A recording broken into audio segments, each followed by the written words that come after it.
साथियों, जय माता दी। आप सभी का हमारे YouTube चैनल ज्योतिष ज्ञान विचार पर बहुत बहुत स्वागत है। मित्रों, आज आप लोगों के लिए हम बहुत ही महत्वपूर्ण जानकारी लेकर उपस्थित हैं। आज के वीडियो का विषय है भाग्य रत्न। आज हम चर्चा करेंगे कि किस लग्न के जातक के लिए कौन सा भाग्य रत्न बनता है और उसे किस तरीके से धारण करना चाहिए। किस लग्न के जातक कौन सा रत्न धारण करें, उनकी भाग्य जो है उनका साथ देना शुरू कर दे। मित्रों, कई बार हम अपने जीवन में बहुत कठोर परिश्रम करते हैं और उसके बावजूद भी हमें उचित प्रतिफल उसका प्राप्त नहीं हो पाता है, तो हम अक्सर सोचते हैं कि यह हमारी भाग्य का दोष है और भाग्य हमारा साथ नहीं दे रहा है।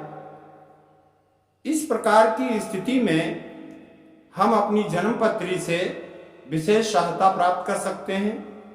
किसी विद्वान ज्योतिषी के पास आप पूरी श्रद्धा और विश्वास के साथ जाकर अपनी जन्मपत्री का विश्लेषण कराएं और उससे उचित उपाय अगर आप करें तो निश्चित ही आपकी भाग्य में वृद्धि होगी।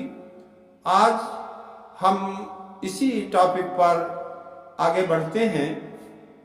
आप लोगों को आज हम बताएंगे 12 लग्नें होती हैं और प्रत्येक लग्न की कुंडली में नवम भाव जो है वो भाग्य का स्थान बताया गया है। मतलब कुंडली में नवम भाव में जो राशि बैठी है, उस राशि के जो भी स्वामी हैं वही आपके भाग्य के स्वामी भी हैं। अगर आप किसी भी तरीके से भाग्य के स्वामी को अनुकूल कर लेते हैं तो निश्चित ही भाग्य आपका साथ देगा। और उसके लिए ज्योतिष में बहुत सारे उपाय हैं। भाई, किसी ग्रह को प्रसन्न करने के लिए उसके मंत्र का आप जाप कर सकते हैं, उसका दान भी किया जाता है और रत्न उपचार भी हम करते हैं। तो आज हम रत्न उपचार के बारे में ही बताने वाले हैं कि रत्न धारण करके आप किस प्रकार अपनी भाग्य को बलवान बना सकते हैं, अनुकूल बना सकते हैं और जीवन में सुख प्राप्त कर सकते हैं। साथियों, सबसे पहली लग्न होती है मेष लग्न। और मेष लग्न की कुंडली में जो नवम भाव के स्वामी हैं वो देवगुरु बृहस्पति होते हैं। तो मेष लग्न के जातकों के लिए पुखराज का रत्न धारण करना शुभ होता है और मेष लग्न के जातकों को वो लाभ देता है। दूसरी लग्न होती है वृष। वृष लग्न की कुंडली में नवम भाव के स्वामी शनिदेव होते हैं। नवम भाव में मकर राशि होती है और वृष लग्न के जातक अगर नीलम का रत्न धारण करते हैं तो अवश्य उन्हें लाभ होता है। तीसरी लग्न है मिथुन। मिथुन लग्न के जातकों के लिए भी भाग्य रत्न नीलम होता है, लेकिन यहां थोड़ा सावधान रहने की आवश्यकता होती है क्योंकि मिथुन लग्न में शनिदेव अष्टम भाव के भी स्वामी होते हैं।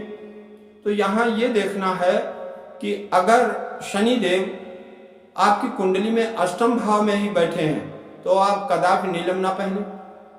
तब आप नवम से नवम भाव यानी पंचम भाव में स्थित बुध की राशि का रत्न पन्ना पहन ले तो उससे भी आपको लाभ होगा। उसके बाद अगली लग्न है कर्क।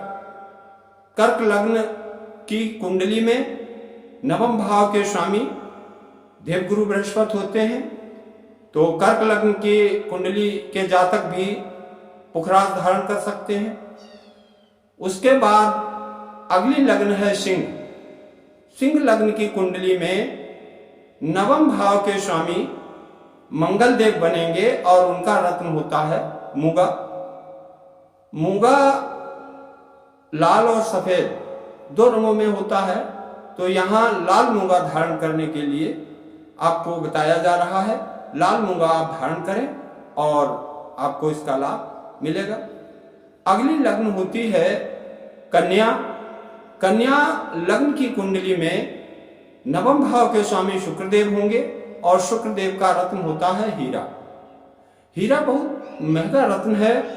अगर आप हीरा नहीं धारण कर सकते हैं तो इसका उपरत्न ओपल आता है, आप ओपल पहन लें, तब भी आपको लाभ होगा। अगली नंबर 7 की लग्न है तुला। तो तुला लग्न की कुंडली में नवम भाव के स्वामी बुध देव होंगे और बुध देव का रत्न पन्ना होता है।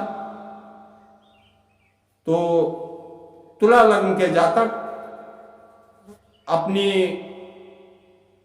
भाग्य वृद्धि के लिए पन्ना रत्न धारण कर सकते हैं। नंबर 8 पे वृश्चिक लग्न होती है। वृश्चिक लग्न की कुंडली में भाग्य का स्वामित्व चंद्रदेव के पास होता है और उनका रत्न होता है मोती। नंबर 9 धन लग्न होती है और धन लग्न की कुंडली में नवम भाव के स्वामी बनते हैं नवग्रहों के राजा सूर्यदेव, जिनका रत्न माणिक होता है। माणिक लाल रंग का रत्न होता है और इसे रेड रूबी भी कहा जाता है। दसम लग्न जो है वो मकर होती है और मकर लग्न की कुंडली में भी भाग्य स्थान के स्वामी बुधदेव बनते हैं। उनका रत्न पन्ना है, बता चुके हैं। तो मकर लग्न की कुंडली के जातक जो हैं वो भी पन्ना धारण कर सकते हैं। कुंभ लग्न की कुंडली में नवम भाव के स्वामी शुक्रदेव होते हैं और शुक्रदेव का रत्न हीरा या ओपल होता है।